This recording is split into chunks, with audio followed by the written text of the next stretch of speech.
अस्सलामुअलैकुम दोस्तों, मेहरमा वर्ल्ड में खुशामदीद। इस्लाम में माफ़ी और तौबा के मौज़ू पर मबनी ये कहानी, जिसे अक्सर द प्रोडिगल सन भी कहा जाता है, एक दफ़ा का ज़िक्र है कि एक छोटे से गांव में अहमद नाम का एक नौजवान रहता था। इसका ताल्लुक एक गहरे मजहबी घराने से था और इसके वालिद यूसुफ अपनी तकवा और हिकमत की वजह से पूरे गांव में मशहूर थे। अहमद ताहम बेचैन था और गांव से बाहर की दुनिया को तलाश करने के लिए तड़प रहा था। इसने सोचा कि वो अपने वालिद से बेहतर जानता है और एक दिन इसने अपना घर छोड़ने का फैसला किया और दूर दराज शहर में महमजोई और किस्मत की तलाश के लिए सफ़र शुरू किया। साल गुजर गए और अहमद की ज़िंदगी ने एक तारीख मोड़ लिया। इसने अपने वालिद की मेहनत की कमाई असराफ की ज़िंदगी पर ज़ाया कर दी, दुनियावी लज़्ज़तों में मगन और अपने ईमान की तालीमात को भुला दिया। वो गलत हजूम के साथ जुड़ गया और इसकी ज़िंदगी लापरवाह फैसलों की सिलसिला बन गई।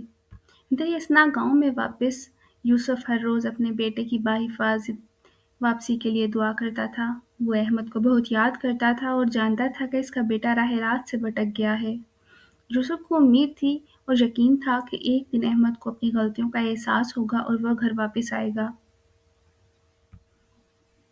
एक दिन अहमद ने खुद को एक दूर शहर में बेआसरा और मायूस पाया।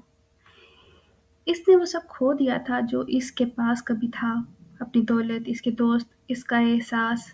बिल्कुल खोए हुए और टूटे हुए महसूस करते हुए इसने अपने वालिद की तालीमात और अकीदे को याद किया जो इसने तर्क कर दिया था। आंखों में आंसू लिए अहमद ने अपनी ज़िंदगी का रुख मोड़ने का फ़ैसला किया। इसने अपने पिछले अमाल पर तौबा की और अल्लाह से माफ़ी मांगी। इसने अपने गांव वापस आने का अज़्म किया, एक पुरजोश बेटे के तौर पर नहीं जो तकब्बुर में छोड़ गया था, बल्कि एक आजिज़ और तौबा करने वाली रूह के तौर पर।